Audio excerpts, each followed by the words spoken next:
Assalamualaikum warahmatullahi wabarakatuh. Teman-teman peserta PKP Kementerian ATR BPN, jumpa lagi dengan saya Arwin Baso, Widya Iswara, Kementerian ATR BPN.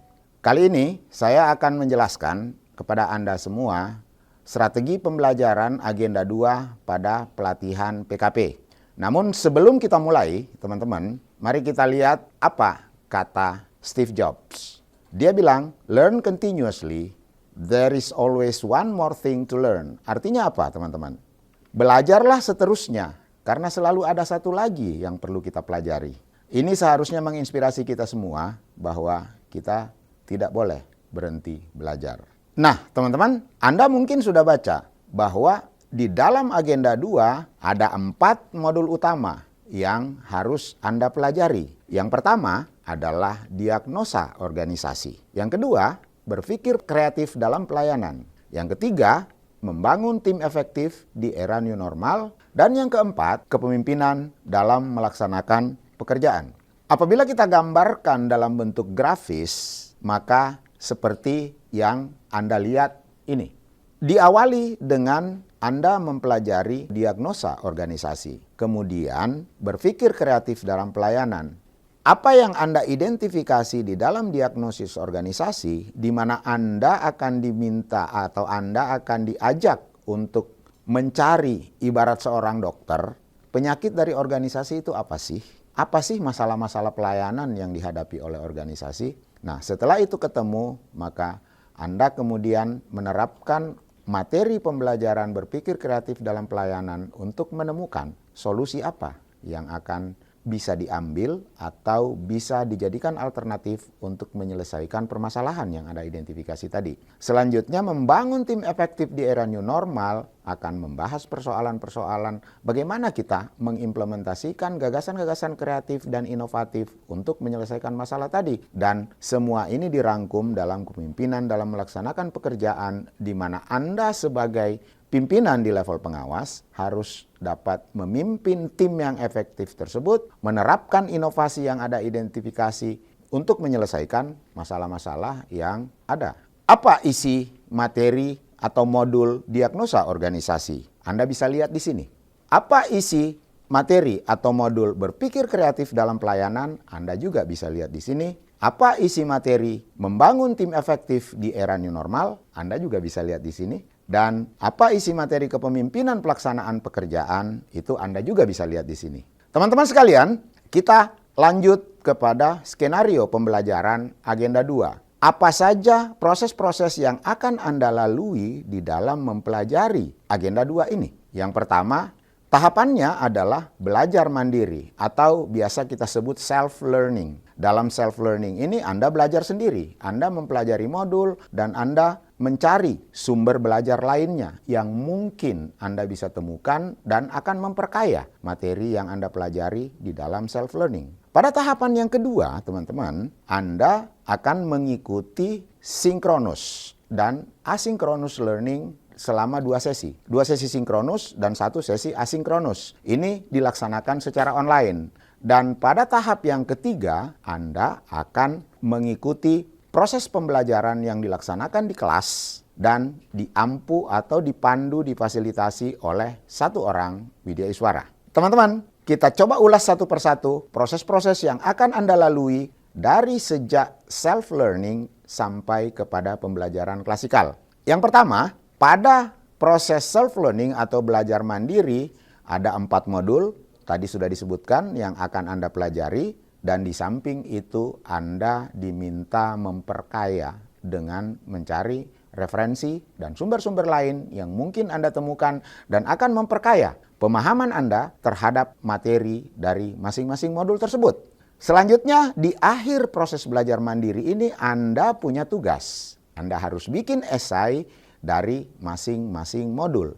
Kita beralih kepada tahapan belajar yang kedua. Di dalam tahapan pembelajaran yang kedua, Anda akan melalui apa yang disebut e-learning, di mana ada 2 pertemuan online, ada 2 sesi online, dan di antaranya ada sesi yang disebut asynchronous learning, di mana Anda mengerjakan tugas dan bisa berkomunikasi dengan pengajar atau fasilitator di sela-sela proses belajar tersebut. Pada sesi synchronous learning yang pertama, yang kurang lebih akan diberikan selama 2 jam pelatihan, Anda akan menyajikan esai yang menjadi tugas Anda tadi di sesi belajar mandiri, kemudian itu akan didiskusikan bersama dengan fasilitator dan teman-teman yang lain. Fasilitator dan teman-teman yang lain akan memberikan review dan memberikan tanggapan terhadap apa yang telah Anda sajikan, kemudian akan Anda jadikan bahan untuk perbaikan selanjutnya. Nah, di akhir sesi sinkronus yang pertama ini, Anda akan diberi tugas lagi. Tugas yang akan diberikan adalah mengidentifikasi permasalahan organisasi, mencari penyebabnya, menerapkan berpikir kreatif untuk mencari solusinya, dan pada akhirnya Anda harus membangun tim dan memimpin pelaksanaan pekerjaan itu. Ini semua akan dirangkum dalam sebuah tulisan yang menjadi tugas Anda di akhir sesi pertama. Selain tugas individu, Anda juga akan diberikan tugas kelompok. Selanjutnya, pada sesi asynchronous learning, Anda akan memperdalam materi secara mandiri maupun bersama kelompok Anda. Anda akan mengerjakan tugas individu dan tugas kelompok. Nah, sambil melaksanakan tugas itu, dibuka kesempatan bagi Anda untuk berkomunikasi dengan fasilitator Anda mengenai materi maupun mengenai tugas-tugas yang diberikan. Selanjutnya pada hari berikutnya, Anda akan bertemu lagi dengan fasilitator Anda pada sesi synchronous learning yang kedua.